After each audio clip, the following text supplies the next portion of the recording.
Sir light light పెట్టండి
psycho Jaganmohan Reddy మంత్రివర్గంలో Ambati Rambabu, alias ఆంబోతు రాంబాబు, ఎలియాస్ గంట రాంబాబు, రాసలీల రాంబాబు అనే నిక్నేములతో ఉండే ఈ సిగ్గుమాలిన వ్యక్తి ప్రపంచ స్థాయి వ్యక్తి. భారతదేశంలో భారతదేశ రాజకీయాల్లో కీలక భూమికి పోషిస్తున్నటువంటి ముఖ్యమంత్రి చంద్రబాబు నాయుడు గారనే అర్హత ముందుకు ఇతనికి లేదు.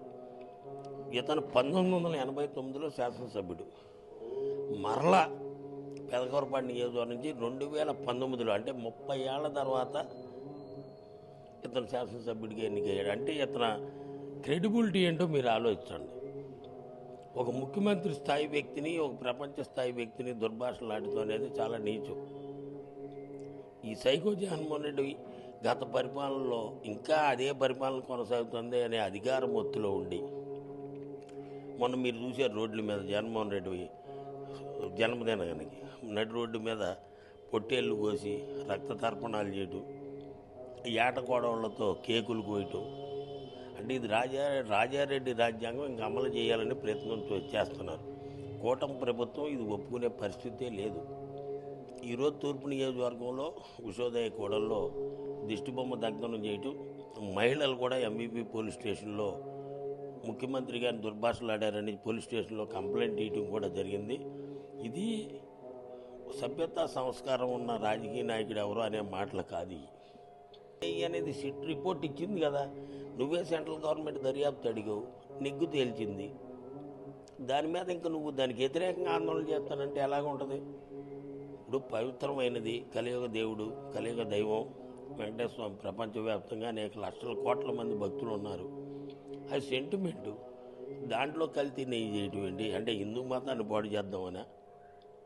అసలు ఏంటో అర్థం అవ్వదు. పోలీసులు ఆపుతారు, నువ్వు అడ్డగోలుగా రోడ్ల మీద వెళ్తారంటే ఊరుకుంటారా? మీ ప్రభుత్వంలో మమ్మల్ని రుచికొండ చూడటానికి వెళ్ళనిచ్చావా? అంత నిరంకుశ పాలన మేము ఎప్పుడూ లేదే. మీ జగన్మోహన్ రెడ్డి గారు పరామర్శలకు వెళ్తున్నారు. మా కార్యకర్తలు చనిపోతే చంద్రబాబు నాయుడు గారిని వెళ్ళనివ్వాల. నువ్వు స్వేచ్ఛగా నిన్ను తిరగనిస్తున్నారు కదా ప్రజాస్వామ్య పద్ధతిలో. చంద్రబాబు నాయుడు గారి నాయకత్వంలో ప్రజాస్వామ్యం పరిరక్షించమని ఆయన పదే చెబుతారు మా నాయకులు కార్యకర్త. దాన్ని అనుసరించే మేము నడుస్తాం. మేము బిఆర్ అంబేద్కర్ రాజ్యాంగాన్ని గౌరవిస్తాం. నువ్వు రాజారెడ్డి రాజ్యాంగం నీ అమలు పరిచే వాళ్ళకి ఒక సభ్యతా సంస్కారం ఉండదని మీ ద్వారా తెలియజేసుకున్నాం.